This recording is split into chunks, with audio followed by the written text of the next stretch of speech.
नमस्कार दोस्तों, मेरा नाम है अनिल सिंह राजपूत। आप देख रहे हैं Manish sir maths YouTube channel. जैसा कि आपको पता है कि हमारे इस यूट्यूब चैनल पर ग्रुप डी का फ्री मैथ सिलेबस आपको प्रोवाइड करवाया जा रहा है। तो इस complete free math syllabus series के क्रम में आज का हमारा टॉपिक है कंपाउंड इंटरेस्ट, चक्रवृद्धि ब्याज।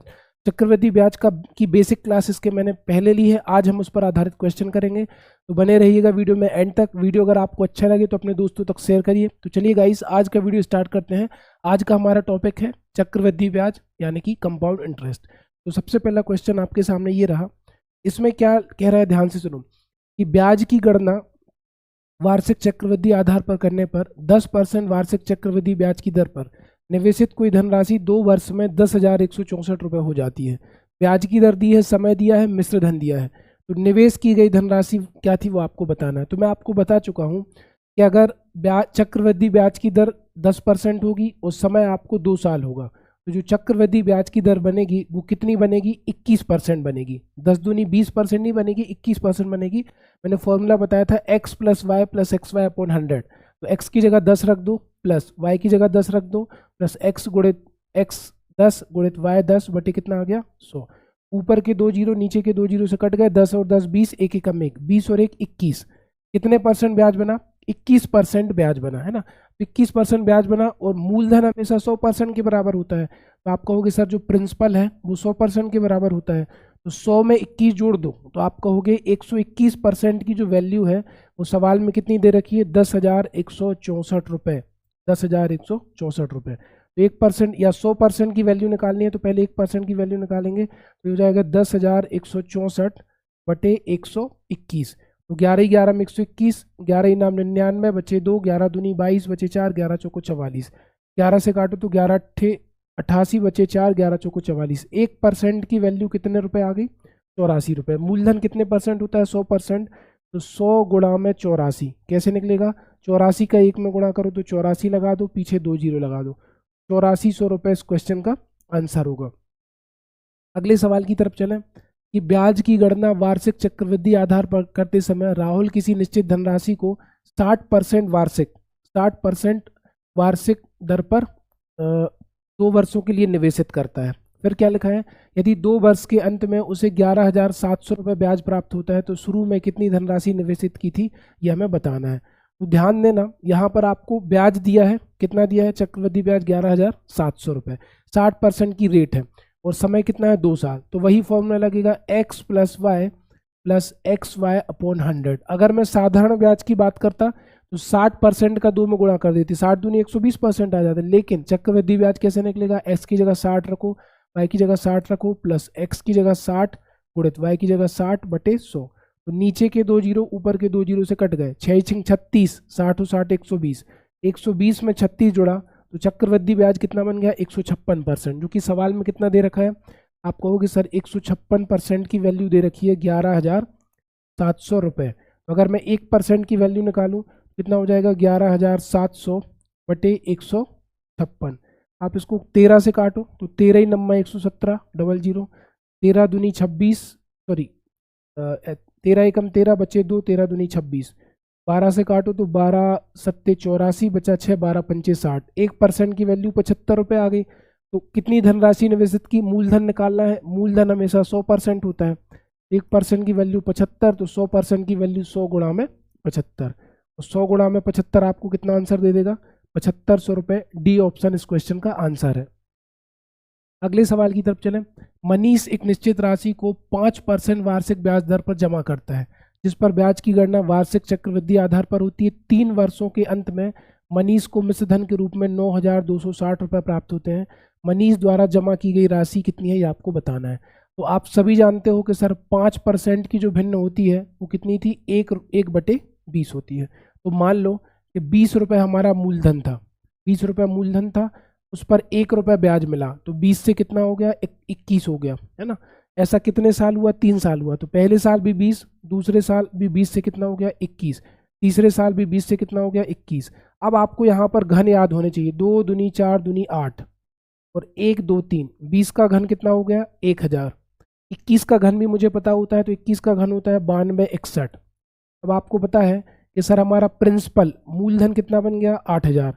हमारा मिश्रधन कितना है? 9261।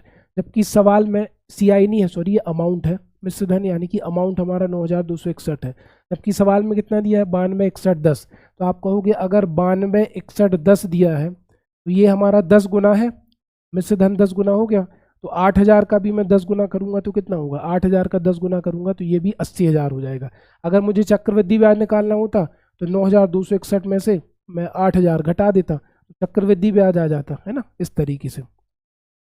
अगले सवाल की तरफ चलते हैं कि 2000 रुपए की धनराशि को 30% वार्षिक चक्रवृद्धि ब्याज की दर पर 3 वर्ष की अवधि के लिए निवेशित किया जाता है, जिस पर ब्याज की गणना वार्षिक चक्रवृद्धि आधार पर की जाती है, तो परिपक्वता पर देय धनराशि यानी कि मिश्र धन बताना है।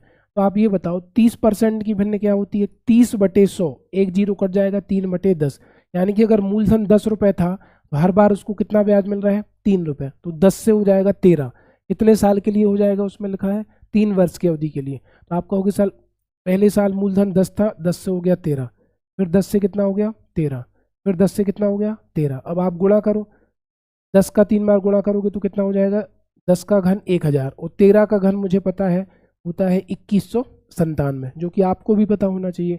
10 का घन आ गया 1000, तो हमारे हिसाब से मूलधन कितना आ गया 1000, मिश्र धन कितना आ गया 2197, जबकि सवाल में 1000 नहीं दिया है, मूलधन कितना दिया है 2000, यानी कि 1000 का डबल है, तो आपको किसका डबल करना पड़ेगा, 2197 का डबल करना पड़ेगा। 2197 का डबल कितना होगा, आप देखो, 7 दूनी 14 की 4 हासिल 1, 9 दूनी 18 19 की 9 हासिल 1, 21 दूनी 42 और 43, 4394, सी ऑप्शन इस क्वेश्चन का आंसर है। ये मिश्र धन है, ये मूलधन है, सॉरी ये मूलधन है, ये मिश्र धन है, इन दोनों का अंतर चक्रवृद्धि ब्याज देगा।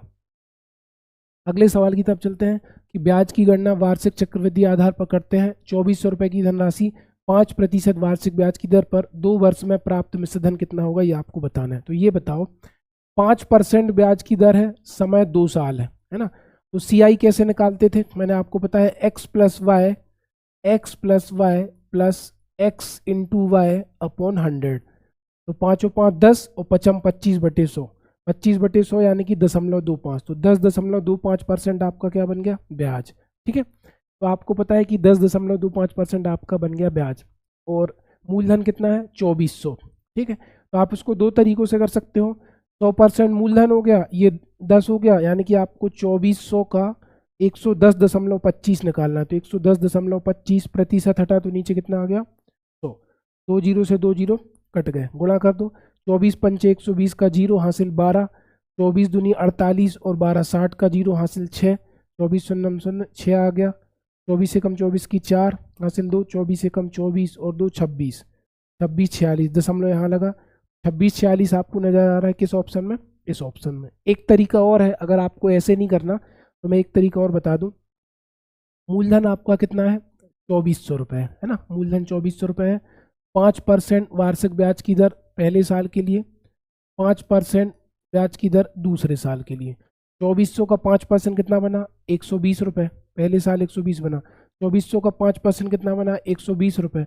अब ये बताओ दूसरे वर्ष के पहले कितने ब्याज मिले, एक ब्याज मिला, तो 120 का 5% और निकालो, तो 120 का 10% होगा 12, 5% होगा 6, यानी कि 120 240 और 6 246 रुपये तो मिल गया चक्रवृद्धि ब्याज, और मूलधन कितना था 2400 रुपये, और मूलधन में मैं ब्याज जोड़ दूं तो मिश्र धन यानी कि अमाउंट आएगा, तो 6 4 4 और 2 6, 2646 इस क्वेश्चन का आंसर आ गया। तो कैलकुलेशन कम करनी है तो आप ऐसे भी कर सकते हो, है ना। अगले सवाल की तरफ चलते हैं कि ब्याज की गणना वार्षिक चक्रवृद्धि आधार पर करते हुए निश्चित चक्रवृद्धि ब्याज की दर पर जमा की गई 36,000 की धनराशि 6 वर्ष बाद स्वयं की 3 गुना हो जाती है ना। तो समान चक्रवृद्धि ब्याज की दर पर 18 वर्ष बाद यह धनराशि कितनी होगी, ये आपको बताना है।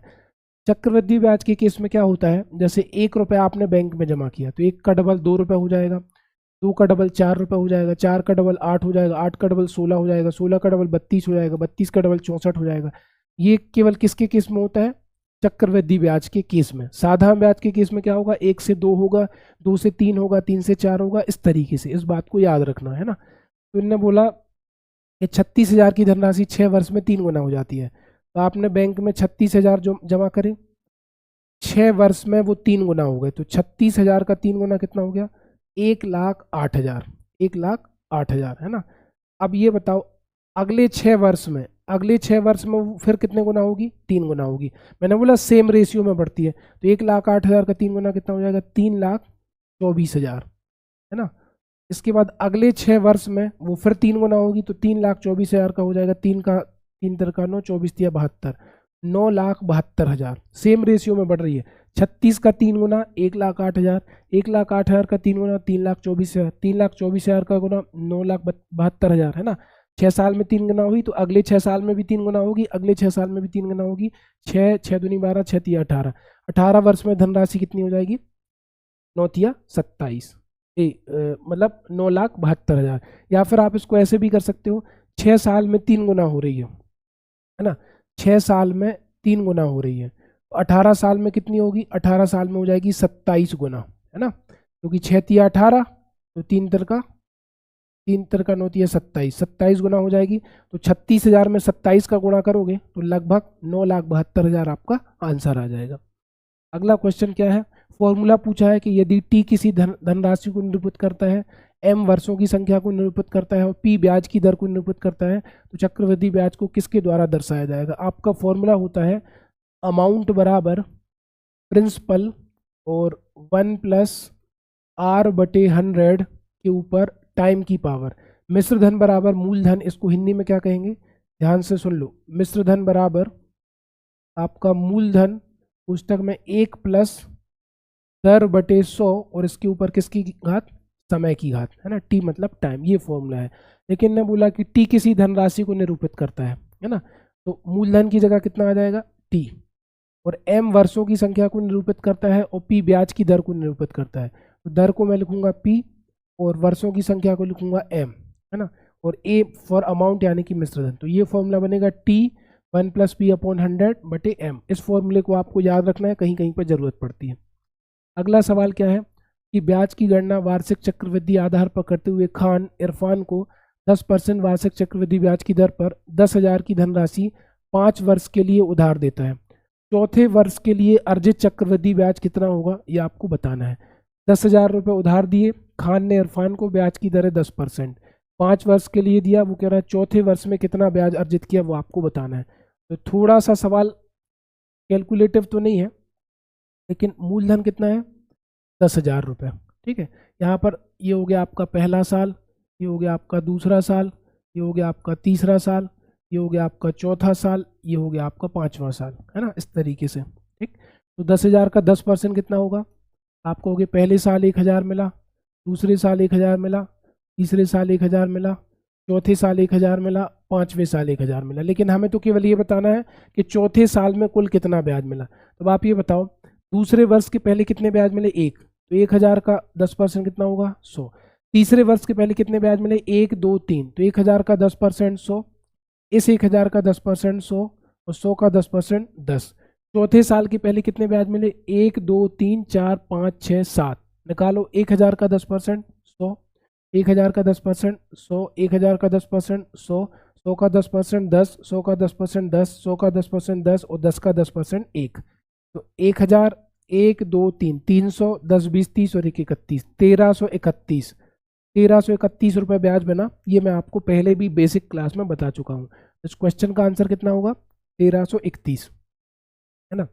तो आई होप आपको आज की क्लास बढ़िया लगी होगी। इसके आगे के सवाल आगे की क्लास में करेंगे। अगर आपको क्लास बढ़िया लगी और आपको ज़्यादा से ज़्यादा फ़ायदा लेना है तो आपको क्या करना है कि इस क्लास की PDF आपको Manish Singh Rajput official Telegram channel पर मिल जाएगी, और मेरे इस चैनल को सब्सक्राइब करना ना भूलें ताकि आप इस तरह की वीडियो से अपडेटेड रहें। Thank you so much guys, मिलते हैं नेक्स्ट वीडियो में, धन्यवाद।